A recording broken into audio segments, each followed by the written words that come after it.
et la vérité vous affranchira. Bonjour, mes chers auditeurs du Forum Mission Humanité pour Christ. Je vous salue une fois encore dans le précieux nom de notre Seigneur Jésus-Christ. Depuis un temps, nous avons commencé un thème très important et le sujet que nous sommes en train de traiter est « L'ennemi reviendra ». Nous avons déjà dit beaucoup de choses concernant le retour de Satan pour nous attaquer. Juste une petite révision pour vous dire que, à mon dernier audio, nous avons déjà dit que Satan est tenace. Nous avons dit que l'ennemi, le diable, est tenace. Il ne lâche pas.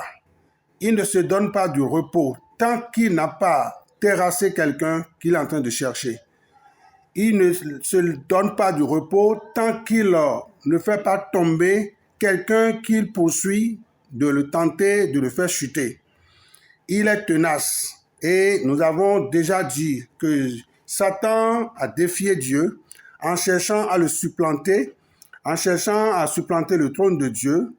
Nous avons aussi dit que Satan a tenté Jésus-Christ, notre Seigneur et Sauveur, dans le désert, dans toutes les trois sphères de la vie humaine. Nous avons parlé de ces choses au dernier audio. Aujourd'hui, nous continuons pour clôturer ce message de retour de Satan pour nous tenter, en vous disant, ou du moins en vous rappelant que nous avons lu dans Luc chapitre 4, l'évangile de Luc chapitre 4, le verset 13, qui est le sujet de base, de notre intervention sur ce sujet, l'ennemi reviendra. Il est écrit, après l'avoir tenté de toutes ses manières, le diable s'éloigna de lui jusqu'à un moment favorable. Et j'ai eu déjà à vous dire que l'ennemi n'a jamais fini avec personne.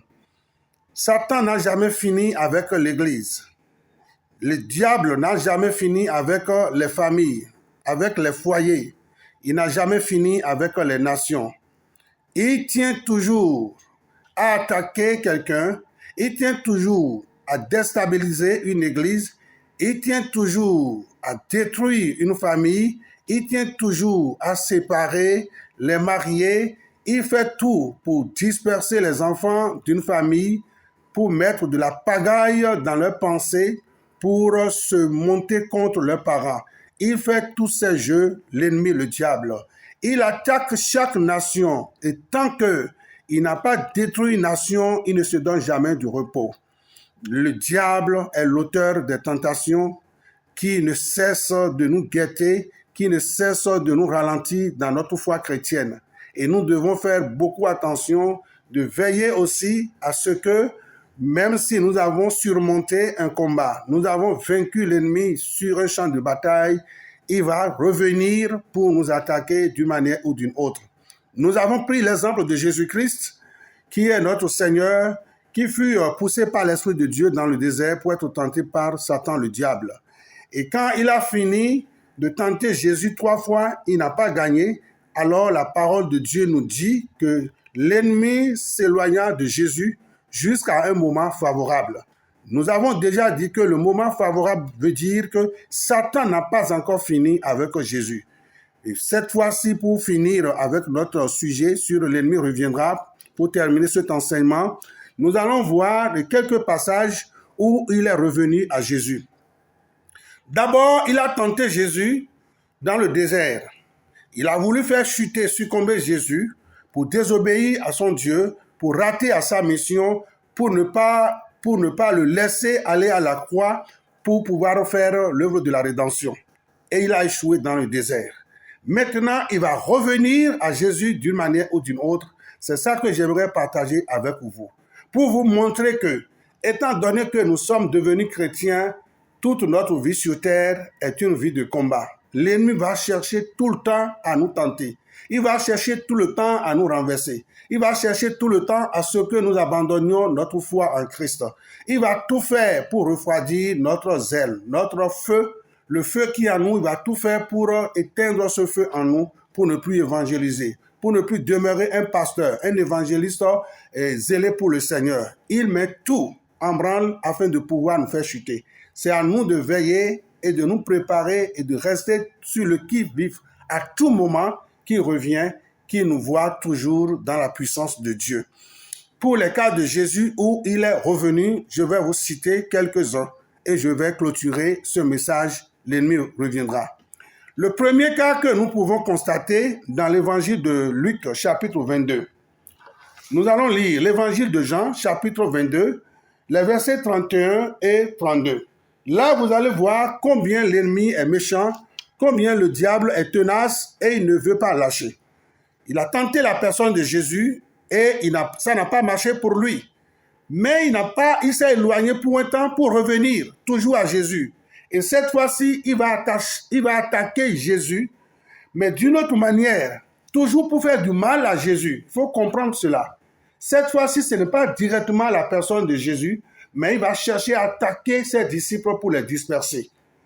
Et cet objectif qu'il voulait atteindre, et Jésus lui a dit non, c'est un objectif que Jésus ne devait pas lui permettre que cela arrive. Sinon, la mission de Jésus peut ne pas continuer d'étendre sur le territoire, sur le plan international. C'est ce que cela veut dire. Donc l'ennemi, il est méchant, il est tenace et il nous attaque à tout moment. Si tu l'as vaincu d'une manière, il reviendra sous une autre forme pour chercher toujours à te vaincre. C'est à nous de rester éveillés pour que chaque fois qu'il vienne nous attaquer, nous puissions le surmonter au nom de Jésus. Je vous cite le premier cas. L'évangile de Luc, chapitre 22, les versets 31 à 32. Il est dit, le Seigneur dit, Simon, Simon, Satan vous a réclamé pour vous cribler comme le froment. Je relis. Luc 4, verset 31. Le Seigneur dit, Simon, Simon, Satan vous a réclamé pour vous cribler comme le froment. Le verset 32 dit, mais j'ai prié pour toi, afin que ta foi ne défaille point. Et toi, quand tu seras converti, avertis tes frères. Alléluia. Avertis tes frères. Dans les versets 31 et 32 de Luc chapitre 4, nous avons remarqué quelque chose. Certainement qu'un jour, Jésus était quelque part en train de prier, il était concentré, il était en train de prier. Comme vous le savez, Jésus-Christ, c'est Dieu en chair. Hein?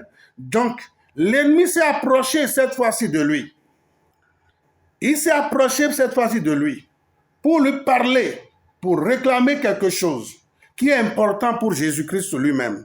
Il va réclamer ses disciples. Comme il n'a pas pu vaincre Jésus-Christ lui-même, il va maintenant chercher à mettre du désordre dans le camp de Jésus, c'est-à-dire dans les disciples que Jésus se donne la peine de former, de préparer pour la continuité de sa mission sur la terre. Et Jésus-Christ a fait comprendre à Simon-Pierre ceci. Simon, Simon, que tu saches que Satan, votre ennemi, a réclamé à ce que je lui laisse l'équipe que je suis en train de former pour la disperser. Mais j'ai prié pour toi parce que tu es un des pivots de mon équipe pour que tu sois fort. Plus tard, tu puisses tenir bon pour le reste. Vous voyez un peu comment l'ennemi est revenu à Jésus sous une autre forme. Cette fois-ci, il ne va pas attaquer directement Jésus, mais il va demander à Jésus de lui permettre simplement de disperser ses disciples. Alors que ses disciples sont la continuité de l'œuvre pour laquelle Jésus-Christ est venu sur la terre. Jésus va faire 3 ans en formant pendant 3 ans ses disciples. Et puis après, il va aller à la croix pour donner sa vie volontairement pour le salut de l'humanité. Après, il va ressusciter, il va monter au ciel. Il ne va pas demeurer pour toujours sur la terre. Il est monté au ciel, mais à qui il va confier la mission? Il va confier sa mission à ses disciples bien formés pour continuer de parler de sa croix, de parler de son sacrifice pour la rédemption de l'humanité. Et voilà que maintenant, l'ennemi demandait à Jésus de lui permettre simplement de cribler, c'est-à-dire de disperser ses disciples formés pour la continuité de la mission de Christ. Donc, c'est pour vous dire que l'ennemi est revenu sous une autre forme à Jésus pour toujours lui faire du mal. Parce que s'il n'y a pas quelqu'un qui est là pour relayer l'œuvre que Jésus-Christ a commencée, alors la mission de Jésus va s'arrêter à Jérusalem et ça ne va jamais connaître d'autres nations, d'autres continents. Et Satan savait que si les disciples étaient unis, il savait que si les disciples de Jésus-Christ étaient restés unis, ils vont porter loin l'œuvre de Jésus-Christ à la croix. Et qu'est-ce qu'il va chercher à faire? Il va chercher à déstabiliser l'équipe de Jésus-Christ en demandant permission à Jésus de disperser ses disciples. Et Jésus ne va pas le lui permettre de disperser ses disciples formés pour la cause du royaume de Dieu. Donc, tenez bon. Après avoir tout surmonté, il faut toujours rester encore équipé, encore engagé pour une autre bataille, pour une autre guerre de l'ennemi. C'est ce que l'Éphésiens chapitre 6, le verset 13 nous apprend. Il n'y a pas de guerre finie, il n'y a pas de bataille finie. L'ennemi viendra toujours pour chercher notre chute. Il viendra toujours pour reprendre le même objectif d'une manière ou d'une autre afin d'atteindre son but qui est de nous faire chuter, qui est de nous tenter et de nous terrasser. Il ne se donne pas de repos tant qu'il n'atteint pas son but. Alors, la parole du Seigneur dans ma bouche donne maintenant à chacun de rester éveillé pour que lorsque hier tu as vaincu un péché, tu as surmonté une tentation, tu es sur ta garde afin de pouvoir lui flanquer encore un autre coup de défaite chaque fois qu'il revient à vous. Voilà ce que j'aimerais tirer votre attention. Voilà sur quoi j'aimerais tirer votre attention. L'ennemi est revenu à Jésus d'une autre manière en voulant attaquer ses disciples pour les disperser, pour pouvoir limiter, pour pouvoir supprimer la continuité de l'œuvre qui va se répandre parmi les nations.